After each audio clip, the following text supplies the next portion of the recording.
and you talk to me about what we know, and I want us to have some fun. This is a fun topic. It's also a transformative topic. So first, let's see. I want to touch on inflection points. Things that make visible, immediate, and big shifts. And I want to show you what we can see today and give you some stuff that you can go into the office or wherever it is you work tomorrow. I work in the attic, hence my attire.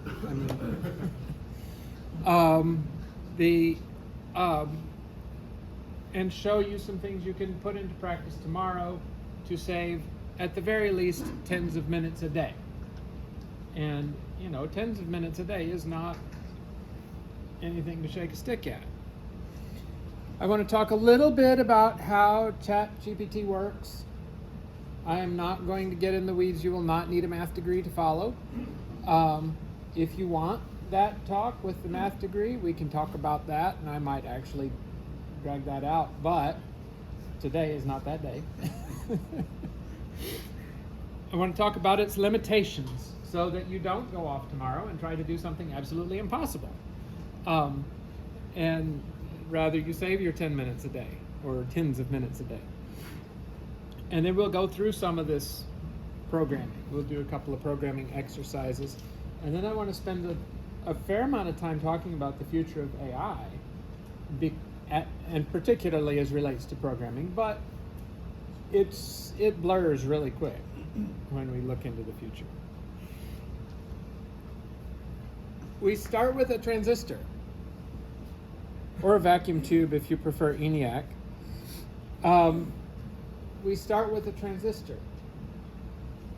And in 1953, somebody wanted to make a transistor. Okay, they figure out how to make a transistor. You want to buy a chip to put on the Apollo moon rocket? Well, it's going to cost you, I don't know how many, $10,000 for a chip with an integrated circuit in 1962 when they're designing this stuff. Well, by the time, and they say, oh, well, we're going to need 1,000 of these things, and they cost $10,000 a piece. Well, that's a whole chunk of the budget for MIT that's designing the rocket. Well,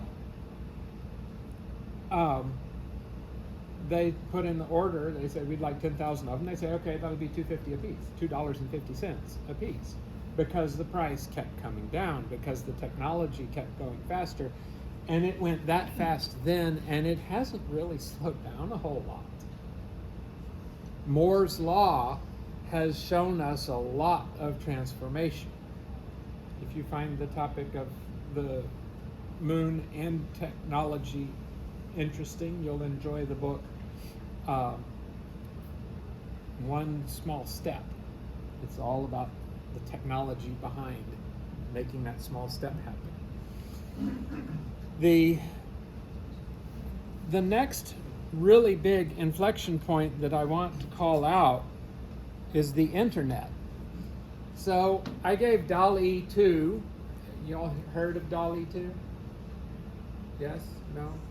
Any blank stares? Okay. It generates pictures based on text. You give it text. I gave it that text. Show the Earth with its land masses unified by a web of lines representing the internet, digital art. And it gave me that picture. Okay. That's pretty neat. So the internet, back to our story, the internet of inflection points, the internet transformed communications the same way the printing press transformed communications. I presume that I do not have to sell that to this crowd. But it was such a huge transformation. I remember in 1996 or 7, I saw an ad on TV with a URL. Oh my gosh, how cool was that? This is my workplace coming to the masses. And now, if you see an ad on TV without a URL, what did they do wrong? It's quite different. Why are you watching TV anyway? Go stream it. Which is another thing entirely. It's just fascinating. Well, then, round about that same time, about 1994, this is why I mentioned a blue LED. I went to a Hamfest in 1994. I got my amateur radio license. I haven't upgraded since. I'm sorry if you're offended. But because the ham radio purists would be offended. But I got my amateur radio license then. And I walked around the Hamfest and I saw the most striking thing. I saw a blue LED. Why does it matter? Because before that time, I'd never, ever seen a blue LED. They didn't exist. Well, I mean, they were invented clearly before they showed up in a commercial package where I saw it. But I hadn't seen it. The day I saw it, I knew that was big news. I knew that was big news because we had already seen LED wristwatches. Batteries ran down so fast, they couldn't sell them fast enough, the batteries. They had LED wristwatches. You had to push a button to get it to show what time it was in the mid-70s. But they were red LEDs. And then they came out with orange and yellow, and the wavelengths get shorter and shorter, but we didn't have blue. And then along comes blue. And I know that's going to be transformative. Could I have told you that we would have Blu-ray discs that packed, 4 times as much information as a DVD in the next 12 years? No, I couldn't have predicted that. Would I have told you that we would be lighting our houses and our workspaces with LEDs? Well, now that's a pretty wild thing. No, I was thinking about stuff like jumbotrons. We'll have a jumbotron with LEDs. And well, yes, we do. But we also have TV sets, normal TVs with miniature LEDs. And oh my God, look at this phone. It's amazing. All this stuff that we get thanks to the blue LED. Well, my whole point, the whole reason I bring that up is for me, that was an important experience, an inflection point that I saw right then that day. I saw it and I knew something was going to change. How big was the change? Not huge. It wasn't seismic, but it was a neat change, and I knew it was coming. So, on a new day, I asked the computer to write something absolutely silly, an ode to a toaster. O toaster, how I adore thee! Thou art the maker of golden bread that crunches in my mouth with glee. Thy shape is varied and diverse, some sleek and modern, some vintage and quaint, some can even cook a full course. O toaster, how I cherish thee! Thou art the giver of morning joy that fills my belly with delight. I know you didn't come for a poetry session, and that's why we're not at a poetry session. But the reason I put this here is I said, what is something absolutely silly to be excited about? And I asked the computer, give me something. And ChatGPT did this for me. You can do crazy stuff with ChatGPT. We're going to do some crazy stuff tonight, and I have no idea what it might be with ChatGPT tonight. It's going to play improv games with us, so ready your improv ideas. Think of characters and think of things to explain. We'll start with that. Now, you have to be careful with ChatGPT and every other digital tool like this, because if you say something like, show the world unified by the internet, which is the first prompt I tried for the picture that was the Earth and its land masses and that, I got this, which is weird and completely not useful, but it's kind of interesting. Now this shows a few things. It can render the world. It knows that we like different colors for different areas, but it's not really sure what those might mean. And then it can generate letters, but not really text. Not yet. Give it time. That's another thing that's really important to understand about this moment. We are in a moment where this stuff that looks silly, where you got weird shit in the hands and you got other stuff that's just bizarre, this is going to get better fast. It's not going to be 2 years before these hands are fixed. It's not going to be 2 years before the eyes are almost always straight and the teeth look normal and everything else goes about right. Hold on to your hats. This is going to be an interesting ride. We are in for an interesting ride. So Bing, for at least for a short time, the Bing chat engine, you know, the search from Microsoft, uses ChatGPT under the covers. You type some stuff, it goes and does a Bing search, and then it collates and summarizes and whatever and spits out an answer that has something to do with what you say. I've used Bing extensively in the preparation of this talk. The next slide is self-portraits. I asked Bing to, well, first I said, give me a self-portrait. It's like, sure. And it gives me something like this. I don't remember. I didn't save it. It was garbage. And this was months ago. But I asked it, give me a self-portrait, and it was John. And I say, okay, describe yourself and make an image of it.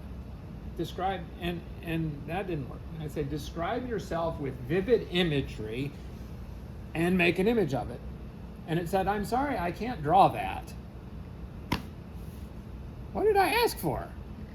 Oh, describe yourself with vivid imagery and don't say Bing and make an image of it. Because if it said Bing in the prompt for the image generator, it would throw it out. Okay. So I finally got some self-portraits. Some self-portraits that were actually kind of sensible. Now I should tell you that this one and this one are not related to one another. They just happen to be that way, the way I laid them out. This one is the title picture for this talk. So when I gave the thing out on Meetup, that was that picture. And so every one of these is the result of that sort of prompt. Describe yourself with vivid imagery. Don't say Bing. and see what it looks like. And so it was really neat to see that. Another way to generate, so these are all from Bing. This is all Bing self-portraits. ChatGPT all by itself can also describe itself. I said, ChatGPT, describe yourself. And then I gave it to DALL-E. And this is what I got. I didn't do it as many times because I was trying to get this presentation ready before today. But that's what that is. Yes, you're getting the first run. So I thought it was kind of neat. Now, you'll also notice that this is a couple months later. Maybe DALL-E is a little bit better now than it was a couple months ago. These things change.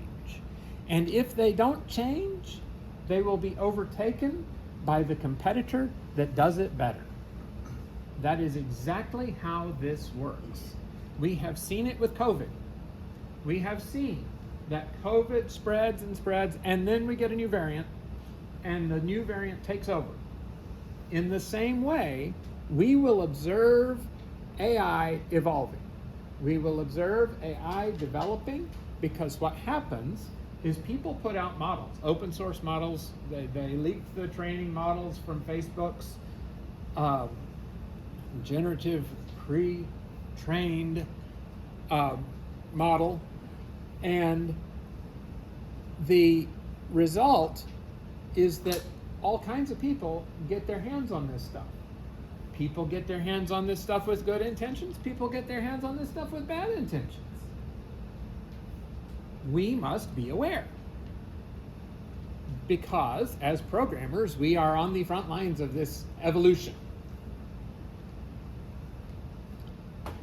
We will be seeing this stuff. This will come to your desk tomorrow. It will hopefully come in peace. So let's talk a little bit about how ChatGPT works. First, they crawled the internet up through August of 19. Listen to me. This is what happens when you get old. All the years blur together.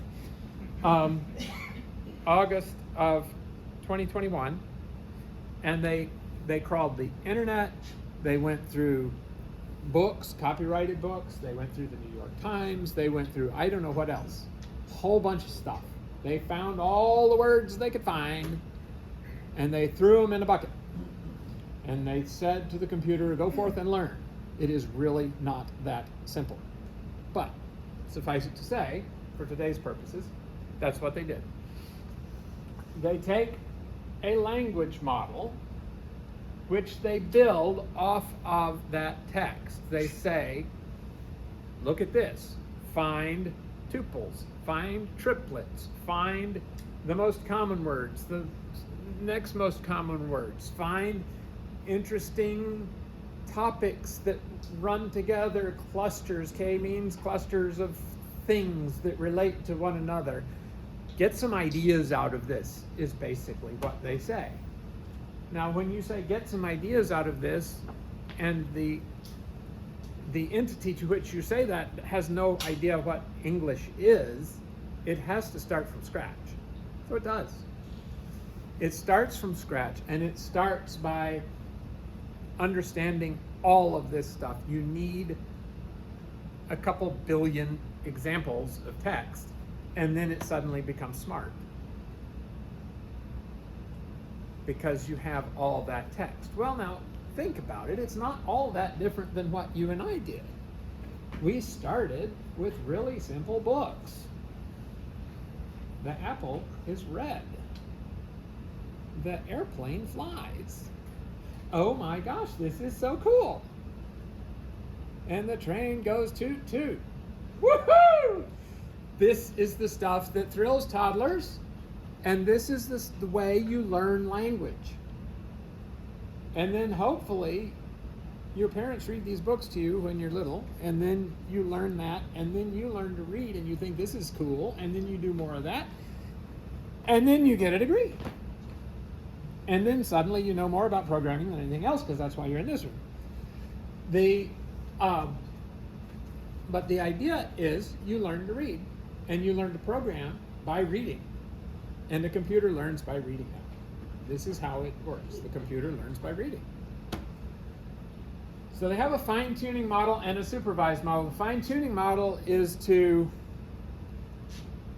get better with the understanding. They go back and forth with they get a basic understanding, and then they go back and forth and get better. The supervised model that is done by a person, a bunch of people, they hired some folks in Kenya for $2 an hour to subject them to all kinds of unsavory things that could be found on the internet. And the people in Kenya were not amused. Hence the not amused face. And that's how OpenAI developed the ChatGPT 1, 2, 3, 3.5, and 4 models that we see today.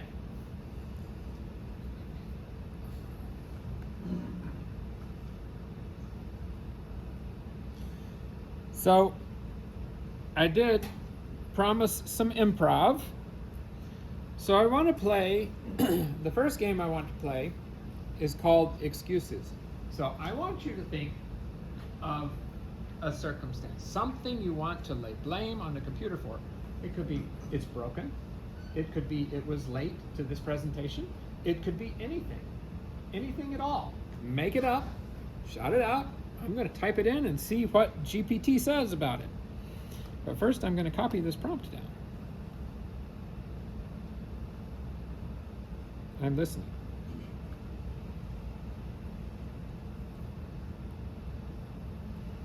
Oh, while we're looking at this, the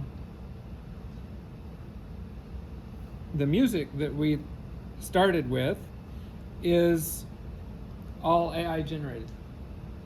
You will never hear it again because it was generated just for this occasion, and now it's gone. So, there you go. All right, tell me a failing of the computer. Huh? Blue screen of death. Why did you give me this blue screen of death?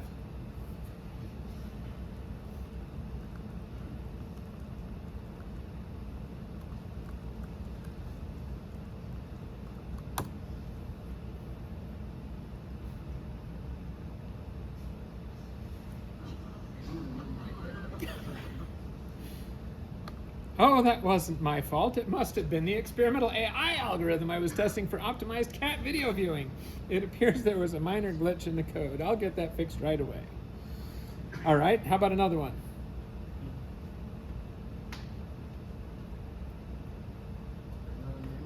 Ran out of memory?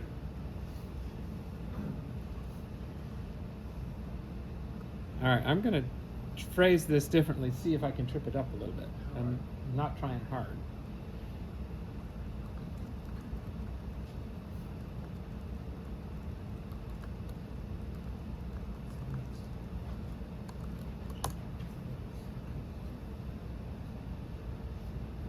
I was trying to compile the entire history of space exploration, including every detail about Apollo, into a single program.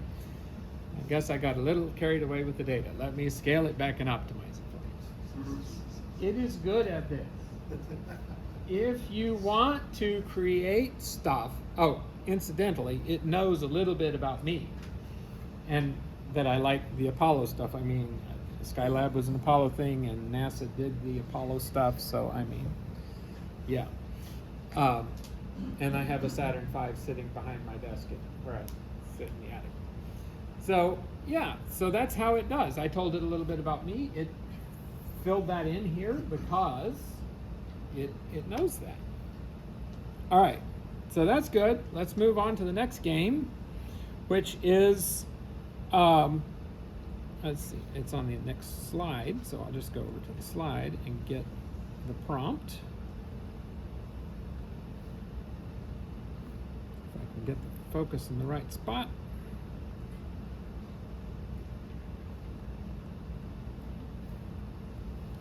So this one, so I asked you to think of characters and scenarios, and this is where they come into play.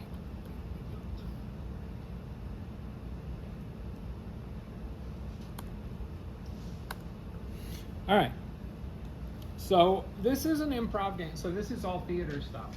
I've got a kid, senior in high school, is about to go to school for theater, and so improv games are easy and fun to do.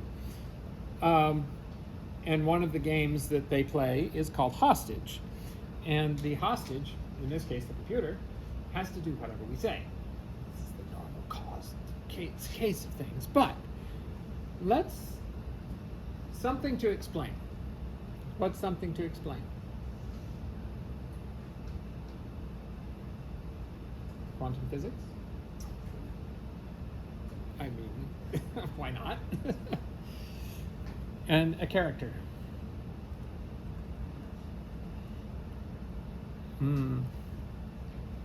Does Mickey Mouse have a style that we can detect in text? Okay. Explain quantum physics. Like I'm a 5-year-old. And the style of Mickey Mouse.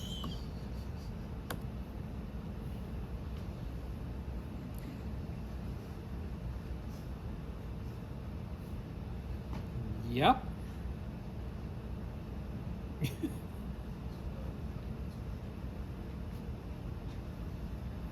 All right. Golly, it's a magical world down there. And scientists are always trying to figure it out. Ha ha! Okay.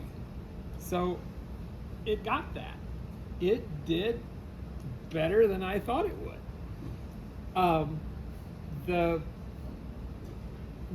point of showing you this, you're saying, I did not come for an improv session. I wanted some code. We're going to see code. We're going to do code. Don't worry. The reason I'm showing you this is to help you understand what else it can do. And the reason you want to know that is you have to write emails.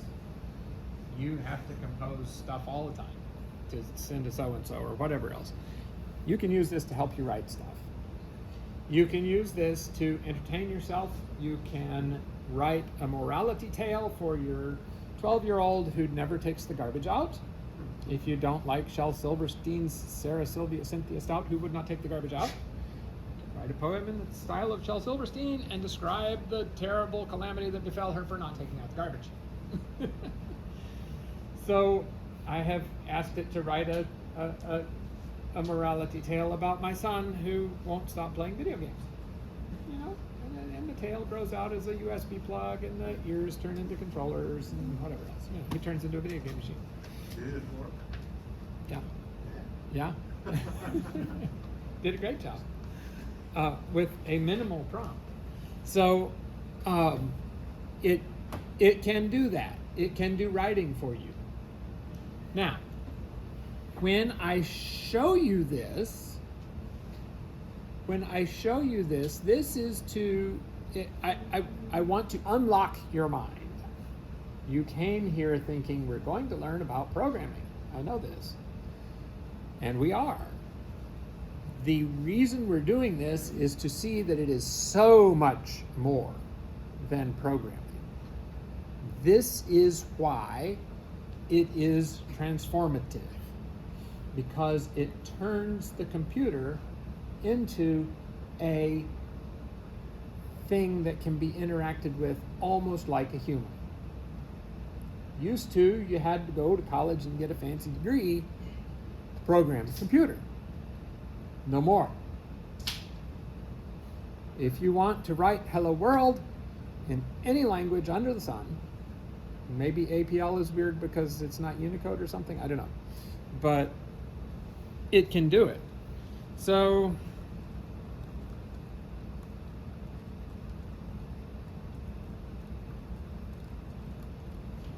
I have no idea what it's going to do. I have not tried this. I don't know.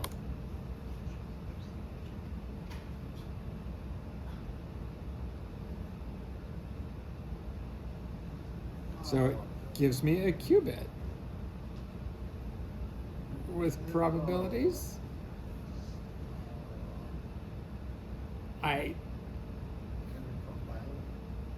Yes. It's a gross simplification, blah, blah, blah.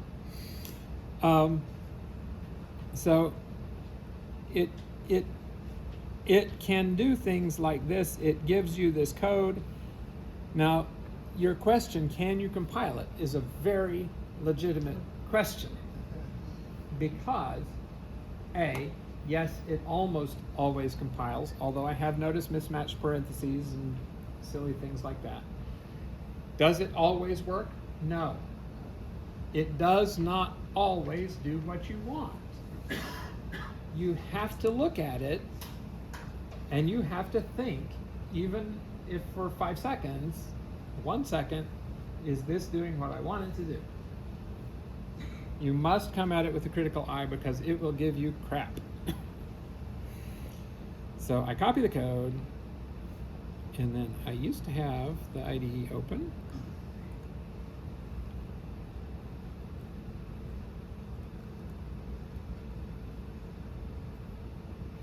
This is another one I'm going to show you in a minute.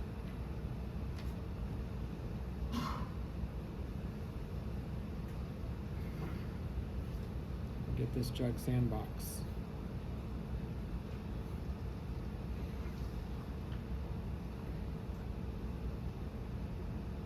what is it called, qubit?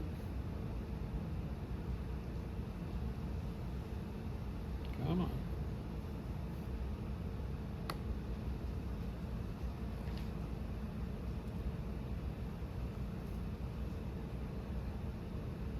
I spelled it wrong.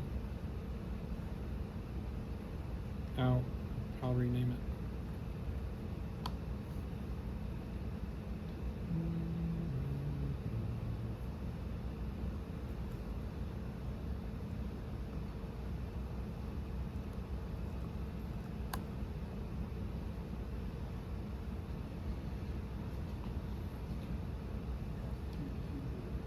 Qubit. Well, one day I'll get it right.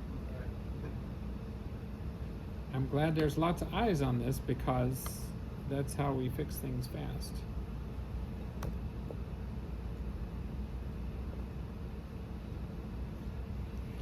So this is in a, oh, I put it in the wrong spot. Duh.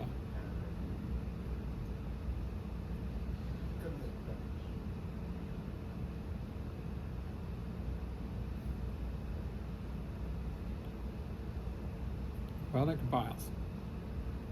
Can I run it? Sure, why not? Is it taking parameters? No. It's going to print out the measurement result from this qubit.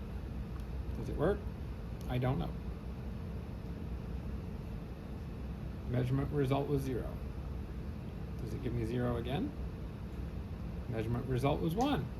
Okay. Sometimes we get 0, sometimes we get 1. That's a qubit. Woohoo! 3 cheers for ChatGPT. So I had never tried that before. What was what? Oh. It was just like the cat. It was neither. All right. So you can ask it to write programs for you. You can ask it to write programs for you. It's kind of fun to ask it to explain quantum physics to me in Java. But it's actually meaningful to ask it to write a program. I'll ask you guys for an idea of a simple program that we can try to get it to do in a minute. But the basic idea is you have to ask for what you want and close off as many assumptions as you can, state everything. Because if you want a text-based program that prompts the user, that's one thing. If you want a web thing, that's completely different. If you want something else, it's different too. So you give it enough context, enough information about what you want it to do, and it will try. All right, so we played our games, and our games led straight into some code. Now let me get back over here for a second. Oh, come on.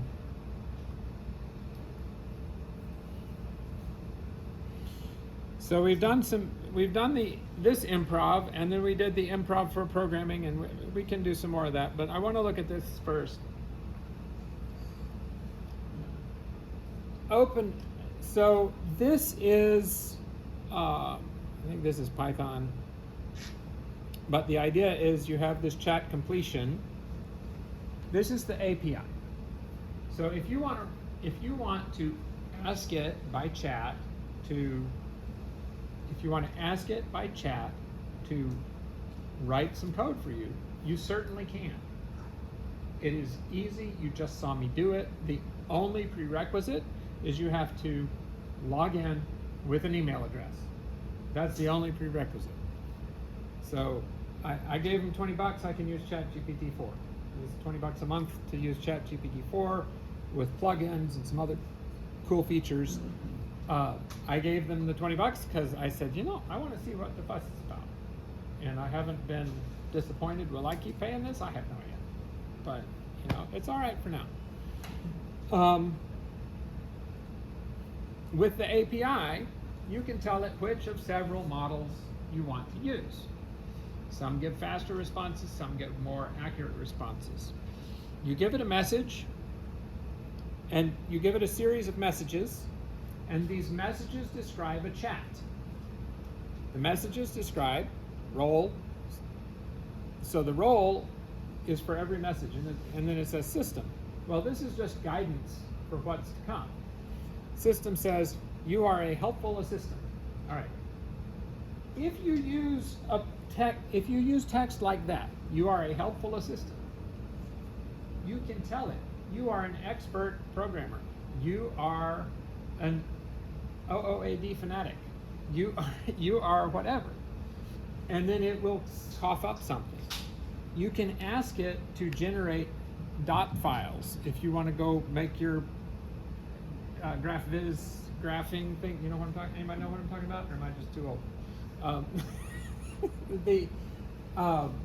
So it's a way to describe graphs, like nodes and edges things, and GraphViz lets you write them out in a plain text file and then render them, and it just renders the plain text, which is great if you're coming from a program into something you can see. Well, in the role, you tell it what it is. You tell it what it is, you tell it what it knows, you tell it what it's good at, and then it will put on that hat. It will metaphorically put on that hat. I told it it was doing the improv game Hostage. And then I said, explain quantum physics to me in Java. And it gave me a working qubit class. That is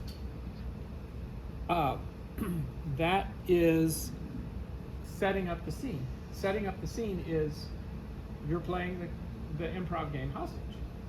And I said, explain it in Java. Well, it knows Java. Java is just another language. In fact, it's a very simple language as far as the computer is concerned. Because English, oh my God, English is a hot mess. So role, user, content. So the user says, who won the World Series in 2020? They give this to GPT. The assistant, ChatGPT, says back, the Los Angeles Dodgers won the World Series in 2020. Then the user says back, where was it played? Every time you have a chat, you saw me chatting with it, every time you say something else, it appends to the chat log. At some point, your window of what it remembers as context falls off. Frequently, it says, when you pay, it remembers more. But they recently extended the boundaries so that it remembers more tokens at a time. And when I say token, it's kind of a word, but not exactly. And so it remembers more. It remembers more tokens that way, and it can remember, I don't know, however many in that window. So far, our chats have not exceeded it, I'm sure. But that's that. So the response that you get back when you give this chat exchange is something like this. You get back a message. The content is the 2020 World Series was played in Texas at Globe Life Field in Arlington. Okay. And then that has the role of assistant. So it doesn't have to give you back the whole chat, but it looks at the whole chat, reads that, understands that, and then it comes back. All right, now we'll look in the API. This is the image that I got for an API demo. Remember, I said it's not very good at text. Okay, well, whatever.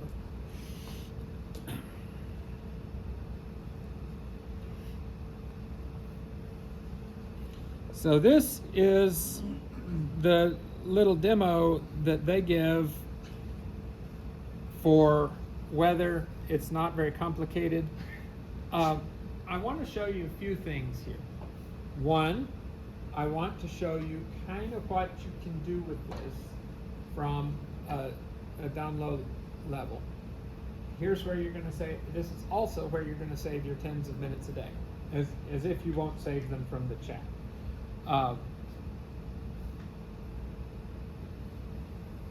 So one thing you can do is GitHub Copilot. I put a comment here that's going to be this. is a dummy function to load the API key from an env file. Okay, I don't know why it said it's a dummy function, but if I get rid of those words, this is a perfectly good comment. It just wrote the comment for me. This is how you save tens of minutes a day. Easy.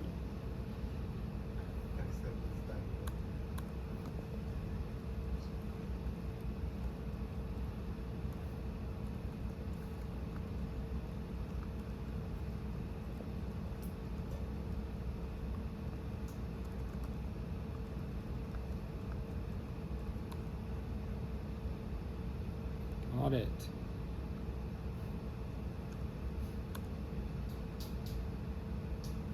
There you go. So you don't have to write it. It'll come up with it. You have to check it. I have not checked it. When you ask it something that has been solved, it will be very good at it. It has crawled Stack Overflow. It knows everything that was on Stack Overflow up through August of 2021. So I just threw that in there so you could see how it does that. It is this amazing every time. It is exactly this sophisticated. Now, another thing you can do is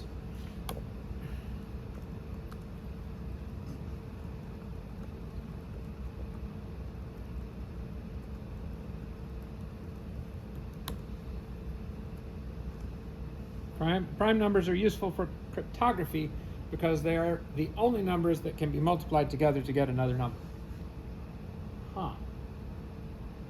You can ask questions and get answers. The questions and answers that you ask involve the context of your code. It can see your code base to figure out the answers to your questions.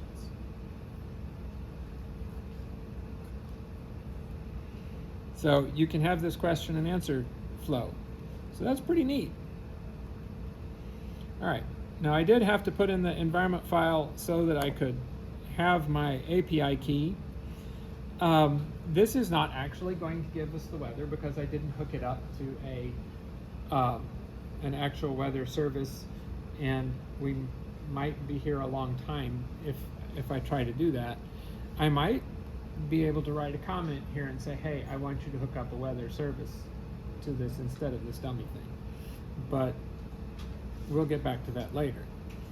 The whole point of this is to illustrate how a conversation works and the fact that you can call a method from ChatGPT. That is super duper powerful. You can call a method from ChatGPT. Name one thing that you cannot do with a method. Tie your shoes? I mean, so far you can't tie your shoes with with a method, but we're getting there. So this is how you call it. You say, here are my messages. My message is, what's the weather like in Boston? And then I define this function. The name of the function is get current weather. Get the current weather in a given location. It takes an object parameter that has a location and a description of the location in English, the city and state, e.g. San Francisco, California. Wow. Unit type string is Celsius Fahrenheit, and required is the location. And then we're going to send it this thing, and we're going to use ChatGPT 3.5 Turbo. And then response message is going to be such and such. And then we're going to go through and get the weather when it says, and we're going to print out the conversation.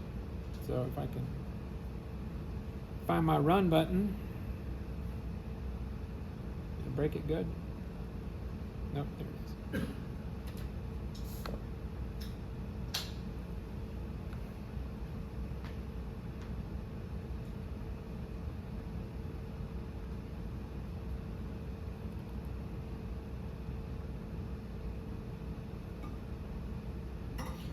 The weather in Boston is currently sunny and windy with a temperature of 72 degrees Fahrenheit. Okay, well, that's the answer we got back. And it stopped because it was done. So it just printed out this completion by calling that function that we saw. And you can go find that in the documentation for how ChatGPT works. They have good documentation. That's pretty exciting, I think. So let's go back to the presentation.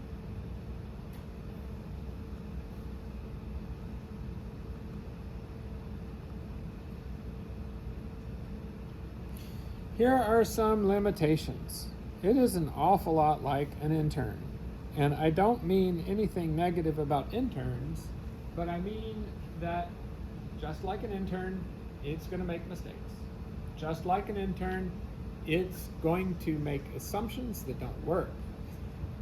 It has 2-year-old information. It does not do logic. If you ask, I asked it yesterday to describe for me a Turing-complete language, simple programming language. And it did. It gave a Turing-complete language, or at least something that looked like it on its face to me. And I said, okay, now give me an interpreter for it. And it, in Java. And so it gave me an interpreter in Java. And I tried for, 30 minutes to get the damn thing to run by going back and forth to ChatGPT and saying, this is not working. And we got stuck in infinite loops, and the loops going down to negative numbers when it was trying to print out the numbers from 5 to 0 or something like that. So it does not do logic. It's also probably not good for psychotherapy. It's not bad with things like emotions and what you might want to do with your career or whatever else, but it is not really a trained psychotherapist. They will have those later. So ChatGPT has those limitations. So there's a couple of concerns so these are two pictures that came up when I asked for pictures about limitations.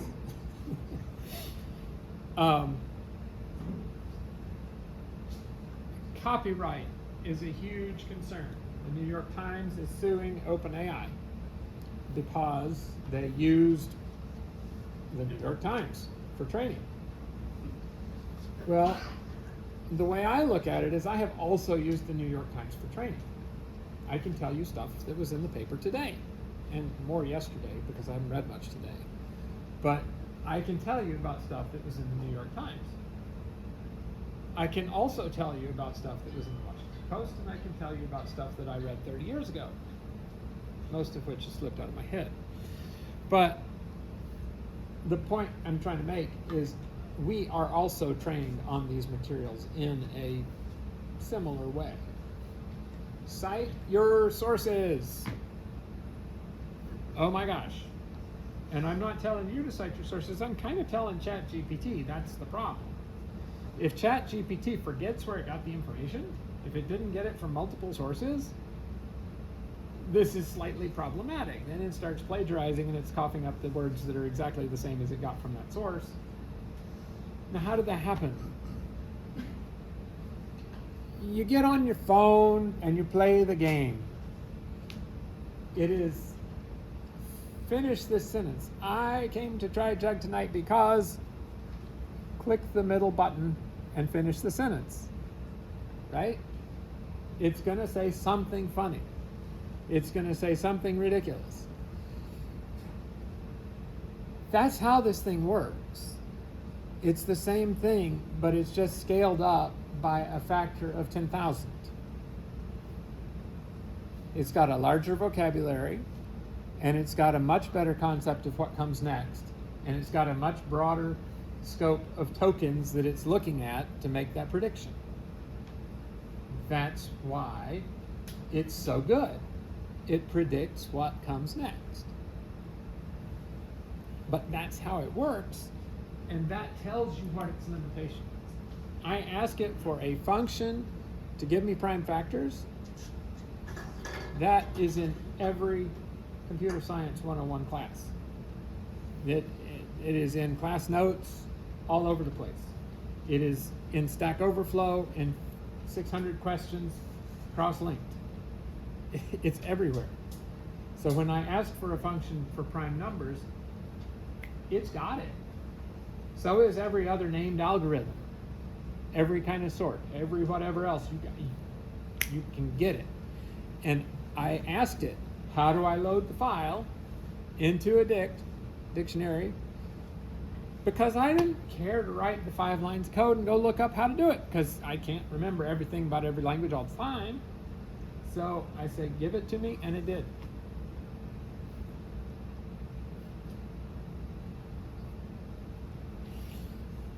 Oh, I forgot to say the privacy of submissions. Right now, it's the Wild West. Okay, you submit the stuff to OpenAI. OpenAI is going to do what with it? So they might use it for training. They might use it for figuring out what you're doing with AI. They might use it for something else. I have no idea. But you give them information, you get back some information. Is this a fair trade? I don't know. That's up to you. So there is that. They read the agreements because they're really exciting, I promise. So I've also, yeah, that's good. Okay, so I've seen the concern. Skype engineer warns AI weapons race people stay inside because of the drones. I have seen this concern about what's coming in the future, and I really don't think it's going to be this. This particular author was concerned about military stuff going sideways, and while I see that something like that could happen, I think that we really don't want that to happen, and so it won't. But let's talk about the future a little bit. So I said, that's a really good question for me. And so this morning, I spoke to my phone and I said these words. And this is how my phone, using AI, interpreted my words into text. And this is the question that I put to Bing. If you get the slides, the notes, the speaker notes in the slides actually show the verbatim response from Bing. I've cut out some of it because it was the preliminaries. Well, you can't predict everything, but here, we'll give it a shot. And I don't know, that preliminary fuzzy stuff around the edges. But what it did was it pulled up 9 or 10 sources that I hadn't checked, and it summarized all that information and came up with something really close to what I already had. Plus, it added a few other thoughts. So it's like, hey, that's pretty cool. I'll just tell these slides according to Bing. So, yeah. I mean, in 5 years, in 5 years' time, we will no doubt see the AI coding assistants grow. They will blow the stuff you just saw out of the water. This coding is going to get so much easier to learn to program, so much easier to learn a new language. I asked it, here, I've got this program in Java, give me the program in Python, give me the program in Ruby, give me the program in Rust. You can ask for it any way you want. It just does it because they're all simple languages to it. We will have easier solutions to things. It's just going to get that much easier to solve problems with computers. AI is going to be changing jobs. Raven Juthan, I'm not sure how to say, studies this stuff and has come up with this explanation of how AI is changing jobs. We're going to change to needing a lot more expertise and a lot more relational work and less transactional work. Everybody gets a promotion, is what it amounts to, because you get promoted to the lead developer over the computer. That's what it is. You get promoted to lead developer over the computer. And so the transactional stuff will then become telling the computer what to do. It's going to change the way we work in the next 5 years. It will overhaul the way we develop code. I hope that you hear me say this and you pay attention to every article that you see afterwards about AI and coding, because it's going to be that fast. It is going to bite us if we don't watch for it. In 10 years, computers will have a lot more autonomy. They will have intelligence. We will have high quality software development. You will be able to write a specification and it will deliver it for you in 10 minutes. Whereas it would have taken you a team of developers years to develop, because they would have had to figure out how to do this and how to do that, and it can just figure that stuff out because it knows about business and things like that. We're going to have superior virtual reality. We're going to have superior human-computer interfaces. Is the mouse going away? Probably not. Is the screen going away? Probably not. But we're going to interact with computers in different ways, in superior ways to the ways we're doing now. Right now, I say, Alexa, play a song. And it does, usually. And sometimes it does something completely different. Okay, whatever. But you're going to be able to say, Alexa, make me an appointment with the eye doctor. And they'll say, okay, your appointment is 3 weeks from now on Wednesday at 4 p.m. Because it knows I prefer Wednesdays because that's when I have the least meetings in the week.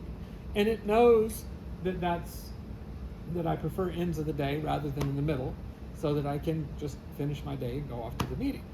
So it knows my preferences. It knows when I'm going to go when I want to go to the doctor. It will somehow negotiate with the doctor and come up with an appointment time for us. We will have better automation. I leave my house, I walk on the greenway, I go walking in the neighborhood, I drive in a car, and when I come home, damn thing wants to unlock all the doors, and I only want to go in the back door when I'm walking into the house from the back, and I only want to go in the garage door when I'm driving in. Why wouldn't it just unlock the door that I'm approaching? You know, it's going to get better for several reasons. Partly, they're going to figure out that that's the way you want to use the locks, but then they're also going to figure out, oh, when they're driving in, they're going to want to use the garage door. Stuff like that. You know, it's going to be really easy to set that up. And they're working on brain interfaces, and they got some really cool stuff where you can watch a video of whatever, and then they can piece together a video that looks vaguely like the one that you're watching from reading your brainwaves. Trained on YouTube. Oh my gosh. So here's a little demo that I hope will blow your mind if I can find my mouse pointer. I can't find my mouse pointer. There's no sound to go with it, but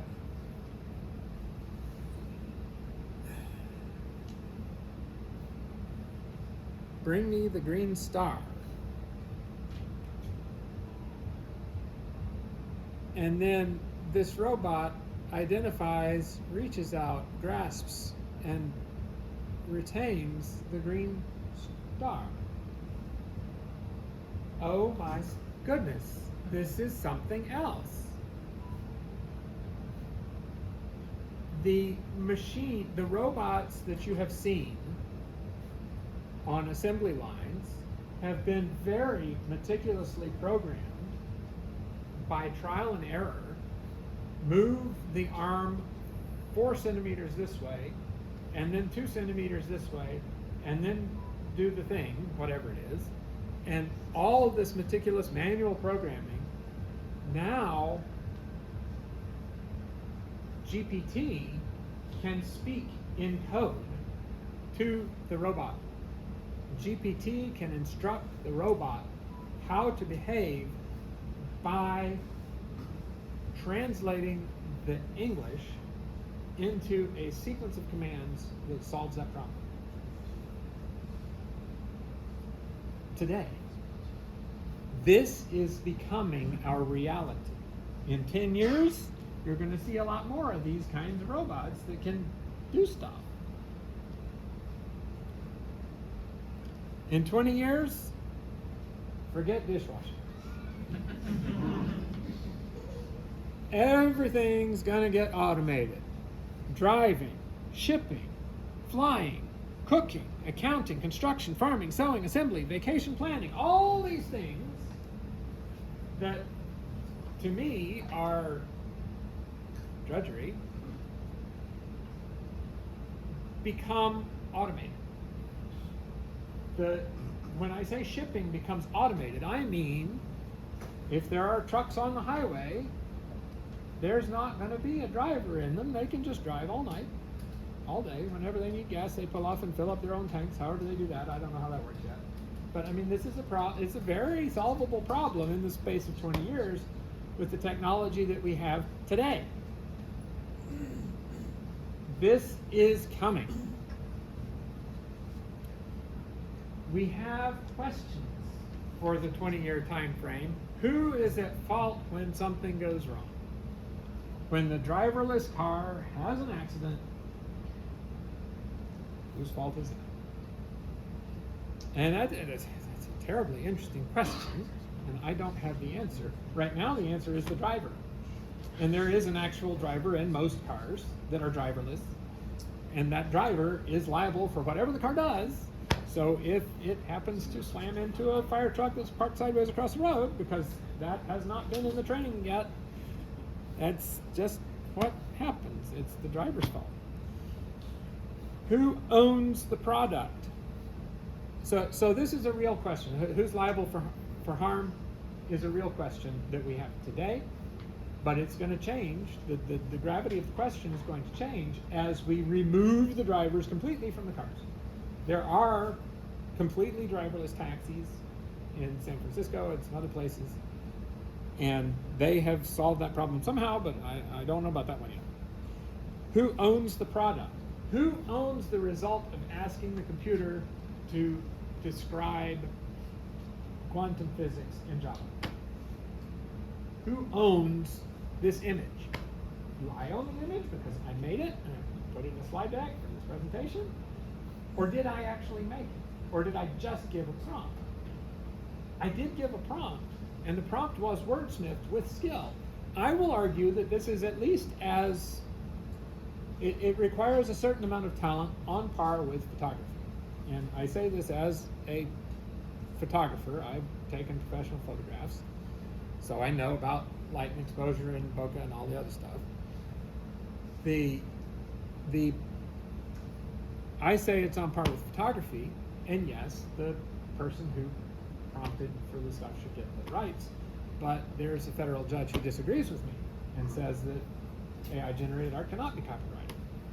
Okay, well, I don't know. We'll see where this goes. It's going to be interesting. So another interesting question that comes up is, what does this do? Or how do we work? How do we reframe our economy?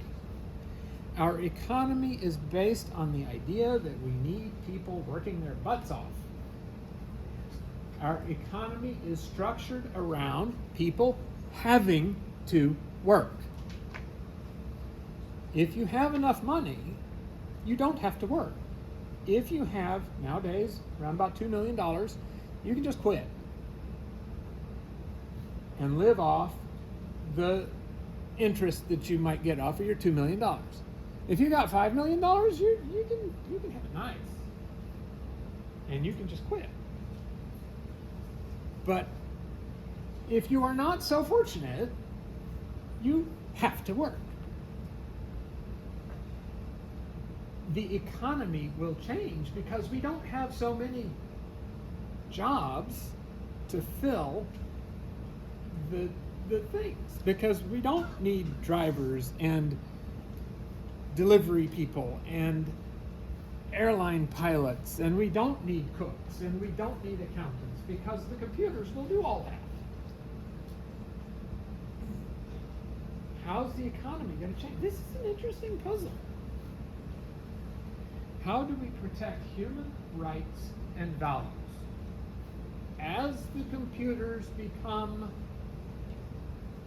more competent, as they become competent on the order of humans themselves, as we are? So this is not a stretch, people. This is not a stretch.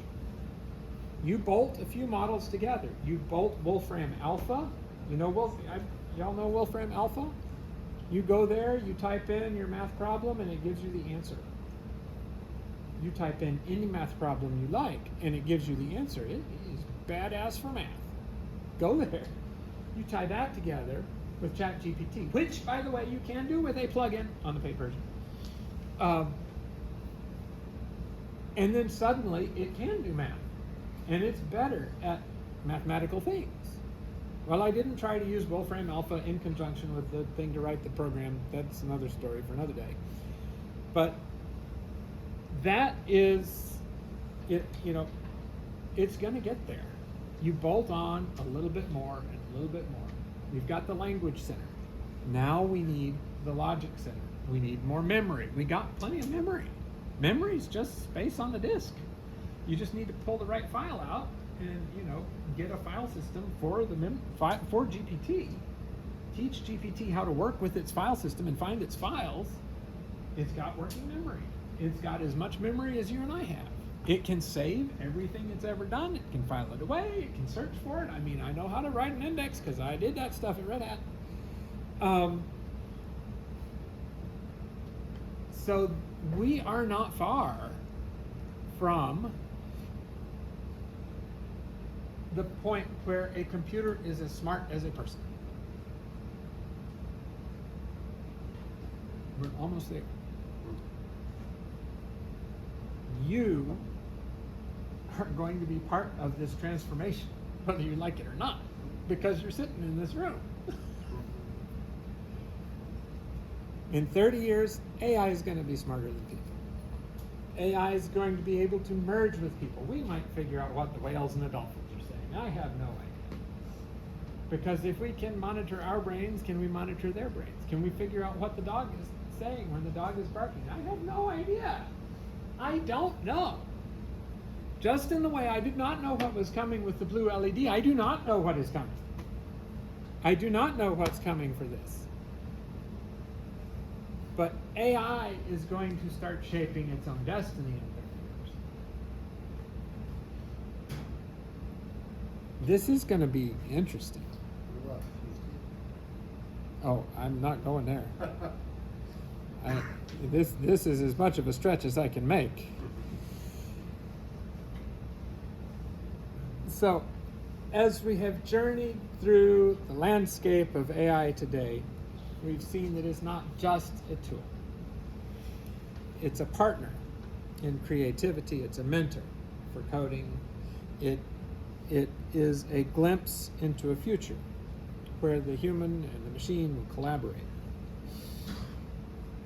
Just as the transistor ignited a technological revolution and the blue LED illuminated our world, ChatGPT and AI in general is poised to redefine how we interact with computers. It's a conversation that's just beginning. And I thank you for being here for this start of the conversation.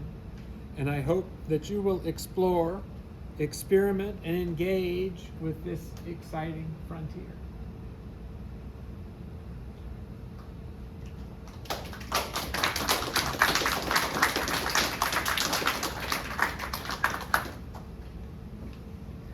Having some questions for Jim. Anybody have any questions?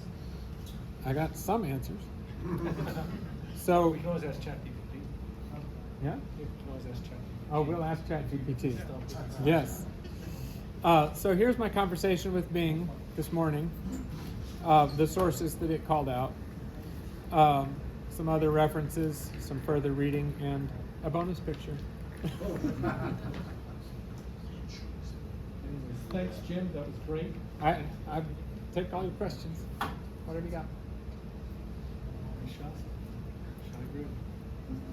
What's that? I just had a comment. I don't want to be scary. I want to say, oh my gosh, this is transformation. Go ahead. I just had a comment on something you said earlier, comparing the learning of an AI to a human. Yeah, I think they're actually quite different. sure. Humans learn through experience. Yes, So a human child only needs to experience red once. yeah, Color red, experience is experience. And so someone will label that experience with the word red. right, So that word red evokes that experience. right. That is completely different from the way that AI learns the word red. The word red for an AI is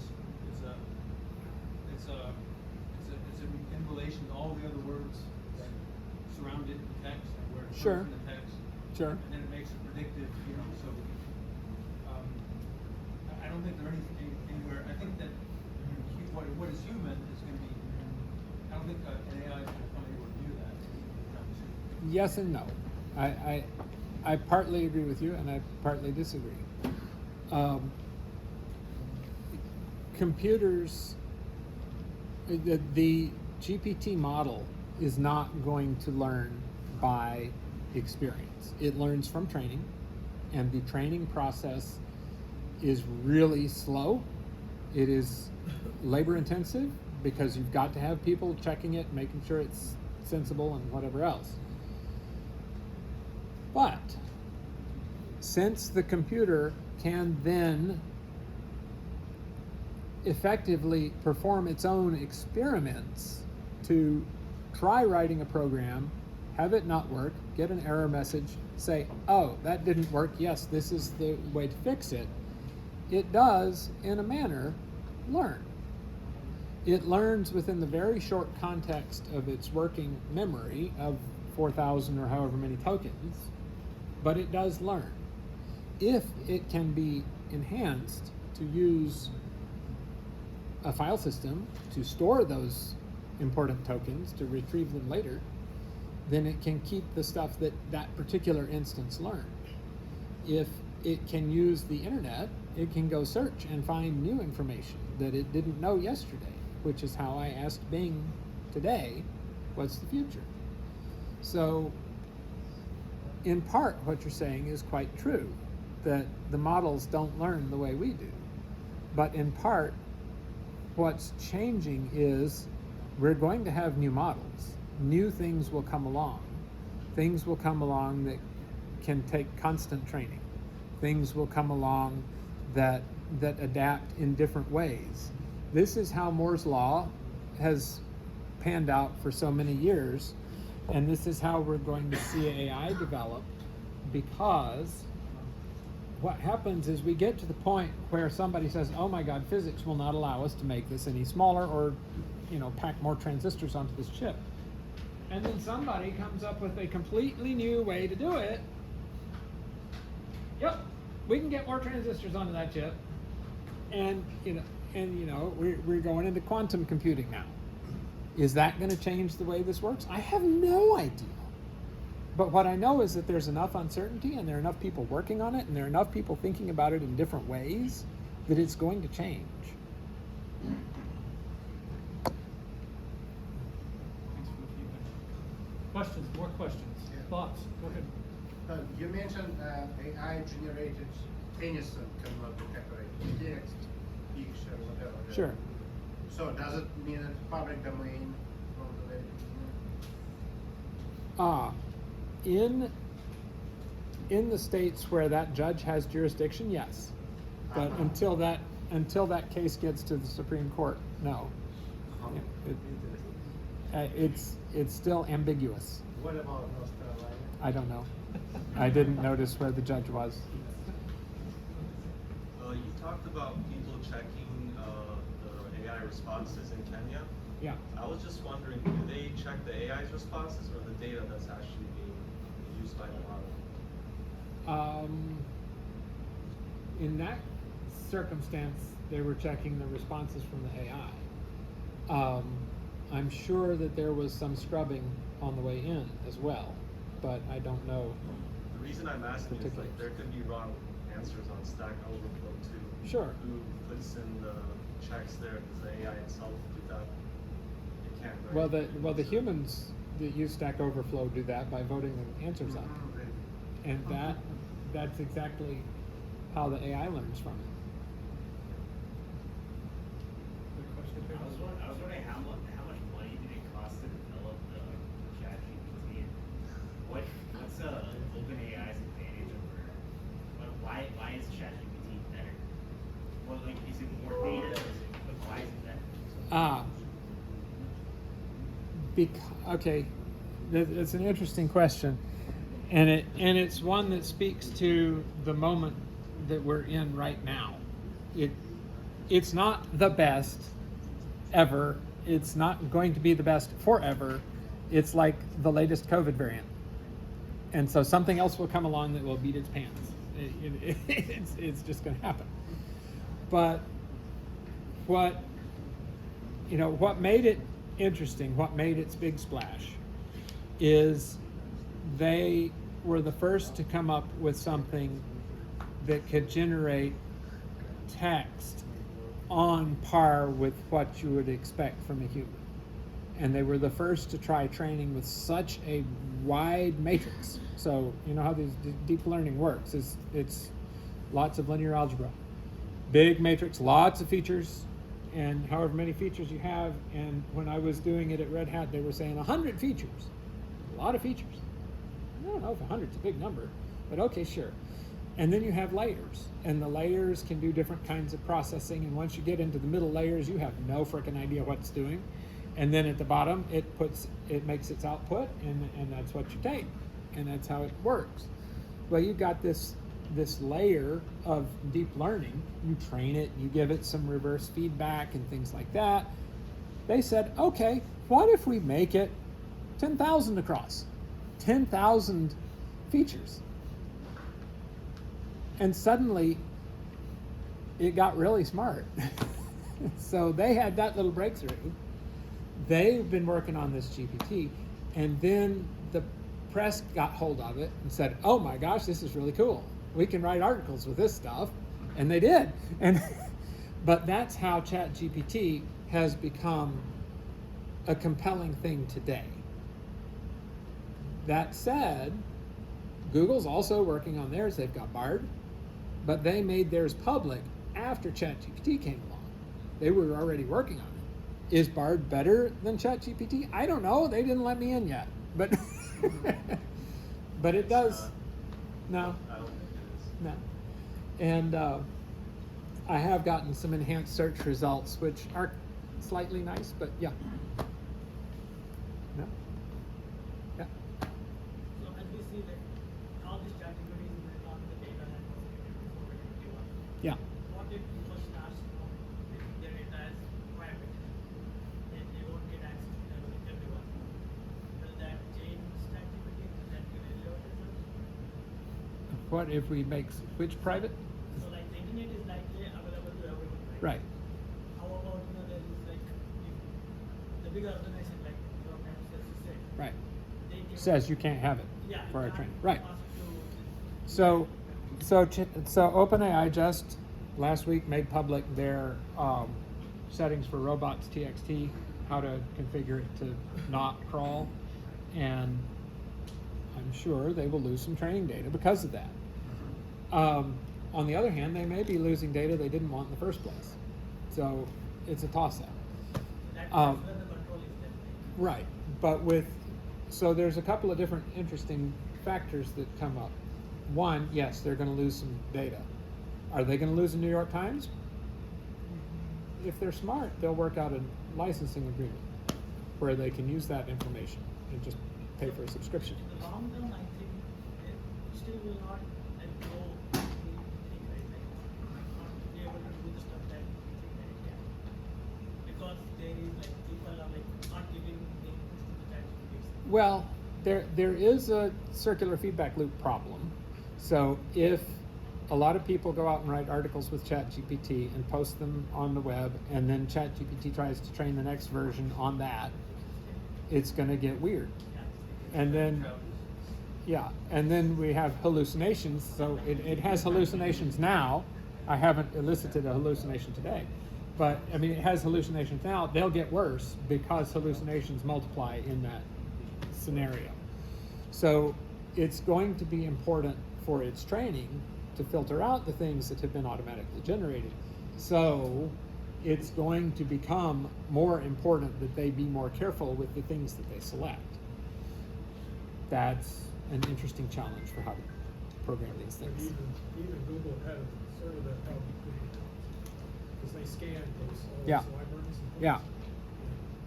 And people, they got sued like crazy, Yeah, but they solved this. yeah. So the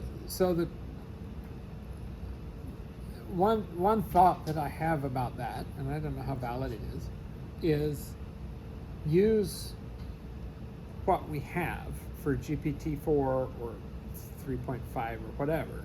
Use that as a basis for understanding English and build on that.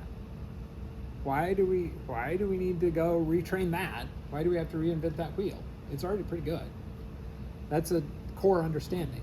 Build on it.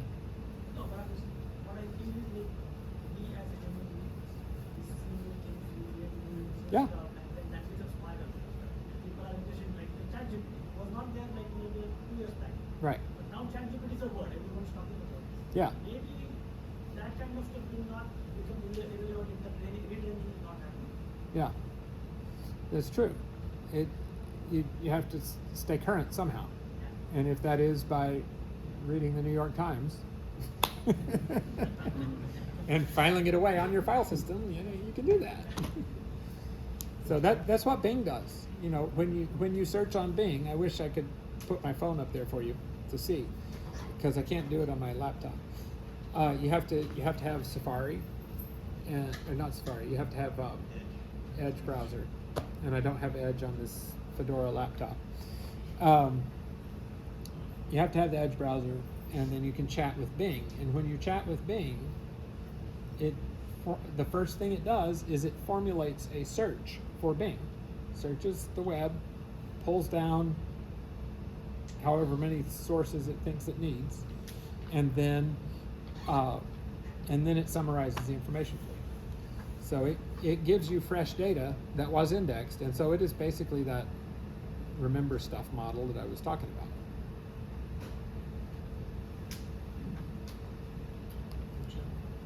I don't know if they're using chat, if they're using, but the artificial lip people are Yeah. really measuring brain waves to control your artificial limbs. Yeah, that's pretty cool. Yeah. It is some kind of AI, I'm sure. I don't know how much AI at this point, they may not be putting out much, Yeah, but because of the size. yeah, that's But just it would be, amazing. but- Yeah, and it's the same. VR is also good for hospitalized people who can't get out of bed, things like that.